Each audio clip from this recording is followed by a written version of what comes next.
Olá, dando continuidade nesse tema tão importante, nós vamos falar dessa figura que foi extremamente necessária na tarefa de evangelização de Jesus, que é a nossa Mãe Santíssima, Maria. Então, aqui nós vamos trazer um relato do Evangelho de Lucas sobre esse momento tão aguardado que foi o nascimento de Jesus. E ele relata o seguinte: foram apressadamente e acharam Maria e José, e o menino deitado na manjedoura. Vendo, divulgaram a palavra que acerca do menino lhes fora dito. Todos os que ouviram maravilharam-se do que os pastores diziam. Maria, porém, guardava todas essas coisas, meditando-as no coração. Essa passagem, ela traz pra gente que Maria, ela já tinha toda a completa noção da importância que Jesus teria nas nossas vidas, porque ela foi preparada para isso. Maria não é um espírito comum ou qualquer. Ela voluntariamente aceitou essa tarefa de ser mãe do Filho de Deus, que viria pessoalmente dar o testemunho de amor. Então, ela teve aí um papel importantíssimo para receber Jesus aqui. Então, ela é considerada auxiliar de Jesus nessa tarefa santificante de evangelização das almas. Lá no livro Universo e Vida, de Áureo, que é a nossa referência bibliográfica, traz uma noção muito pálida da riqueza de detalhes que foi esse processo da vinda de Maria, porque para chegar até Jesus, houve toda uma preparação espiritual de espíritos que orbitariam ali ao redor de Jesus e que fossem espíritos compatíveis com a grande hierarquia moral que Jesus tinha. Então, com Jesus era muito perfeito, então ele precisava que os espíritos que antecedessem a chegada dele fossem espíritos também de uma elevada hierarquia moral. Então, ele traz o seguinte: tudo o que o Senhor Jesus sentiu na sua jornada messiânica repercutiu diretamente nela, na Santa das Santas, na Augusta Senhora do Mundo, estrela divina do universo, das grandes almas. Também ela teve de peregrinar do paraíso excelso da sua felicidade para o nosso vale de lágrimas, a fim de ajudar e servir a uma humanidade paupérrima de espiritualidade, da qual se fez para sempre a grande mãe, a grande advogada e a grande protetora. Ele traz essa narrativa pra gente porque, assim como acontece com os espíritos de uma esfera muito superior.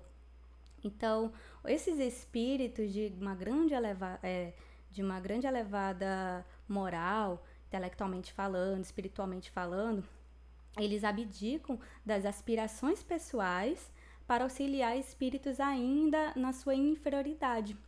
E foi o que eles fizeram. Eles vieram da onde? De Sírios. Então ele continua relatando: o amor sublime de excelsos espíritos de Sírios vieram auxiliar voluntariamente ao Cristo Jesus. Seres extraordinários como Ana e Simeão, Isabel e Zacarias, e principalmente o carpinteiro José e a Santa Mãe Maria. Então, o que acontece? A Terra estava carente ainda de espíritos que pudessem auxiliar o progresso da humanidade. Então, eles abdicaram ali daquele momento do seu paraíso celeste para nos auxiliar. Por isso que ele fala vale de lágrimas. E Maria, em especial, ela de todos eles ainda era a que estava mais depurada. Porque quando a gente fala de elevação moral, Jesus ele é o espírito perfeito, como a gente já viu anteriormente. Então, ele é o modelo perfeito para nós nos basearmos. Mas Maria, assim como os outros espíritos vieram em auxílio na tarefa de Jesus, eles não tinham a perfeição sideral de Jesus, mas eles tinham uma grande bagagem espiritual, e com essa tarefa que eles teriam que exercer aqui na Terra, já os auxiliariam muito no seu progresso individual. né? E continuando. Então, como eu falei, para que Jesus chegasse até a Terra, porque ele tinha uma grande evolução espiritual, ele já era perfeito, não precisaria ainda passar mais pela Terra. A sua base familiar precisava também ter esse amparo espiritual, ter uma constituição diferenciada. Então, como é que eram os antecedentes de Maria? Vamos tentar entender aqui, tá? Lembrando que falar dessa figura tão ilustre, né, tentar representar aqui um pouco da contribuição que ela deixou, é só uma gota de um oceano infinito que a gente pode tirar. Nós temos aí um acervo maravilhoso de livros espíritas que traz com mais riqueza de detalhes essas narrativas. Então a gente pode se aprofundar muito mais. Aqui é só um resumo mesmo para a gente estudar, trocar ideia, tá bom? Então no livro Elucidações Evangélicas traz também a continuação desse contexto de Maria, de como que foi ali a sua base familiar. Então a Virgem pura e imaculada, nossa Mãe Santíssima, era filha de Ana e Joaquim. Ana, como Isabel, né, a prima de Maria, foi tida como estéril durante muitos anos. Ambas rogavam ao Senhor que se condoesse da aflitiva condição. Então, o que acontece? Por que era uma aflitiva condição? Porque antigamente, assim como ainda nos dias atuais, a mulher tem o seu papel principal reproduzir, gerar filhos para os seus maridos. E Ana tinha essa dificuldade. Por 20 anos, ela permaneceu estéril. Então, ela orava muito, ela queria muito conceber um filho. E ela tinha muita dificuldade, muitos problemas e orava demais. Porque a sociedade julgava que ela era uma pessoa incapaz, porque era importante gerar filhos. E o que acontecia? Numa certa vez, numa festa dos essênios, o que eles faziam? Eles iam ao templo e faziam oferendas, né? E faziam rogativas, orações para Deus. Numa dessas oportunidades, um dos sacerdotes ali que estava no local, ele não aceitou a oferenda de Joaquim, ele recusou. E Joaquim ficou muito sofrido. Então, o que ele relata? Que Ana e Joaquim, transpassados de dor, elevaram súplice seus pensamentos ao céu e, orando com fervor ao Deus de infinita misericórdia, obtiveram o auxílio dos bons espíritos que confortam a alma, dando-lhes força para vencer os transes mais difíceis. Nesse momento, a gente consegue perceber o seguinte: Joaquim e Ana, ao momento que foi recusado suas oferendas, eles pensaram, nossa, não vamos conseguir obter as nossas respostas para as nossas aflições. Mas eles fizeram diferente.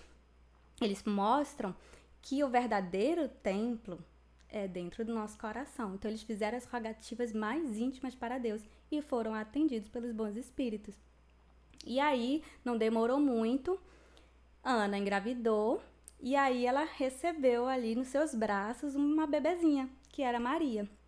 Então, eles ali naquele momento, toda a preparação para Maria já é por si só bonita, né? E aí, quando ela era bem bebezinha, eles deram o nome de Maria, que significa soberana, estrela do mar, soberana. E quando ela tinha 3 anos e 2 meses de idade, né, foi confiada a guarda do respectivo sacerdote, que dizem era o santo Zacarias, marido de Isabel, prima da Virgem Maria. Então, nesse momento, como ele tinha uma religiosidade muito forte, a devoção de Maria começou desde a sua infância. Terminada a cerimônia, quando ela era bebezinha, ela entrou para o templo, onde se educavam as donzelas que lá permaneciam até casarem. E com 12 anos de idade, ela permaneceu fazendo suas atividades ali, se preparando, e o seu pai desencarna quando ela estava nessa faixa etária. Então, o que era a lei local? Que após isso, eles tinham que casar, porque fazia parte ali do rito social. Então ela volta para casa já consciente de que em determinado momento ela ia desposar alguém. E esse alguém era José, que já estava dentro de uma combinação anterior. Então ela volta para casa aos 12 anos de idade e com 15 ela casa com José, já sabendo do seu papel ali que iria exercer daí em diante. Aí a gente já conhece toda a história, né? Tá no livro Elucidações Evangélicas, é a nossa referência bibliográfica aqui. E aí, o que acontece? A gente já sabe o que acontece no curso do tempo, né? Que Jesus, ele é condenado. Maria teve toda essa sua contribuição na infância de Jesus até o seu iniciar o seu trabalho de ajudar as pessoas e tudo mais. E após isso, né, quando Jesus já se desliga ali fisicamente das pessoas ao redor, de sua mãe, dos discípulos e das pessoas que o seguiam, a gente conhece bem essa passagem quando Jesus apresenta João e Maria e diz, né, Maria, eis o seu filho, e João, eis a sua mãe. E a partir daí, Maria, ela passa a viver em outra cidade, com João, numa choupana modesta e simples, e continua ali o trabalho de evangelização das pessoas. Muitas pessoas a procuravam para uma palavra amiga, para curas, e ela, com seu infinito amor, sempre acolheu a todos, sempre ajudou a todos, até o seu momento de desencarne. E sempre ali rememorando as mensagens de Jesus, recordando as suas passagens, dando o verdadeiro exemplo de amor ao próximo. Isso foi Maria. Então é muito importante a gente enaltecer a figura dela, porque ela realmente teve um papel fundamental junto com Jesus nessa tarefa de evangelização das almas, né? Por isso ela é nossa grande mãe santíssima, nossa advogada intercessora. Tanto é que Jesus já tinha deixado essa passagem também em outro momento do Evangelho, quando ele é questionado para saber quem que estaria do seu lado direito e do seu lado esquerdo. E ele diz que essa posição ele não poderia dar para mais ninguém, porque já estava ocupada por João Batista e Maria, né? A direita e a esquerda. Por quê que ele fala isso? Porque todas as suas decisões, Jesus, ele pesa muito a opinião de João Batista e de Maria. E a Maria tem esse peso a mais por ela representar o amor nas decisões, né? Essa misericórdia. Jesus leva muito em consideração isso, porque Maria tem esse grande apelo de intercessora por todos nós, porque ela tem esse lado maternal, esse amor muito grande por todos nós, né? E a gente sabe também, através da literatura espírita, que ela tem um trabalho muito grande aqui de resgate de espíritos em condição de suicídio. Então é bom a gente dar uma lida, uma pesquisada sobre esse trabalho do pós-vida, né, na espiritualidade, que é muito lindo. Então ela tem vários trabalhos espirituais onde ela coordena com os servos de Maria. Então é muito importante. E voltando aqui em continuidade com o divino legado de Jesus, tem um questionamento lá no livro Consolador de Emmanuel, que ele pergunta o seguinte: se devêssemos considerar o Velho Testamento como a pedra angular da revelação divina, qual a posição do Evangelho de Jesus na educação religiosa dos homens? E aí, como a gente pode ver, tinha toda uma preparação para a vinda de Jesus. Então, a partir daí, surge a Boa Nova, o Evangelho, né, o novo Evangelho. E por isso a gente estuda, porque ele traz ali a exemplificação do que a gente tem que fazer para o próximo e para nós mesmos.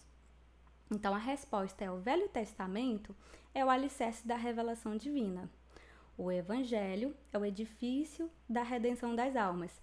Como tal, devia ser procurada a lição de Jesus, não mais para qualquer exposição teórica, mas visando cada discípulo o aperfeiçoamento de si mesmo, desdobrando as edificações do Divino Mestre no terreno definitivo do Espírito. Hoje, a gente não tem mais tempo para ficarmos somente na fala teórica, nós temos que partir para a prática, né? A prática é dentro de nós. Então, esse aperfeiçoamento é íntimo, é nas nossas atitudes, na nossa fala, nos nossos pensamentos, em cada instante, tornar isso um roteiro de vida a ponto de se tornar um hábito, né? Hoje em dia a gente pratica assim esporadicamente, temos dificuldades, mas esse é o divino legado de Jesus, é a gente colocar no nosso dia a dia. Continuando no Evangelho segundo o Espiritismo, não vos disse Jesus tudo o que concerne às virtudes da caridade e do amor? Por que desprezar os seus ensinamentos divinos? Por que fechar o ouvido às suas divinas palavras, o coração a todos os seus bondosos preceitos? Questionamento para a gente mesmo. Quisera eu que dispensassem mais interesse, mais fé às leituras evangélicas. Desprezam, porém, este livro. O consideram-no repositório de palavras ocas, uma carta fechada. Deixam no esquecimento esse código admirável. Vossos males provêm todos do abandono voluntário a que votais esse resumo das leis divinas. Lede-lhe as palavras cintilantes do devotamento de Jesus e meditai-as. Então, é um convite que a gente tem que fazer a nós mesmos todos os dias, né? Não somente quando a gente estiver naqueles dias de dificuldades, mas todos os dias mesmo, que a gente possa reler e meditar nas páginas evangélicas, né? Cada passagem de Jesus traz pra gente uma infinita lição de sabedoria, de amor ao próximo. E é isso que a gente precisa, aprender com esses espíritos superiores que abdicam de aspirações pessoais para auxiliar os outros. E é só assim que a gente vai conseguir evoluir um pouco mais, né? E aí, no livro Universo e Vida, que foi o nosso principal aqui livro de estudo, o divino legado de Jesus, que a humanidade terrena ainda não quis aceitar e não pôde receber, é de um mundo feliz, de paz e amor, sem injustiças, sem opróbrios, sem miséria, sem orfandade, sem crimes e sem ódios, sem fratricídios e sem guerras, onde todos, solidários e progressistas, criarão a beleza, desenvolverão as ciências e as artes, a filosofia e a técnica com trabalho digno e repouso honesto, na nobreza do lar e na administração operosa e esclarecida. Então, é um mundo bem ditoso, né? A gente lendo assim, e a gente quer muito esse mundo. Não sei se vocês querem, mas eu quero muito.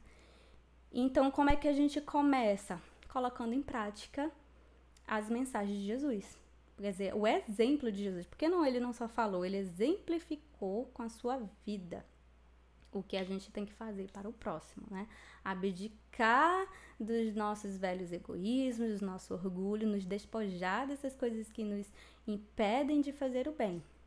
E só assim a gente vai rumo à evolução, à perfeição, que é o que ele quer pra gente, né? E a gente está aqui recebendo esse convite nesse estudo de hoje, que a gente possa dar o nosso melhor, tá? E Jesus conhece o coração de cada um e sabe o esforço que a gente está fazendo para empregar essa tarefa, esse trabalho, tá bom? Então é isso, gente. Fiquem aí com a continuidade do estudo.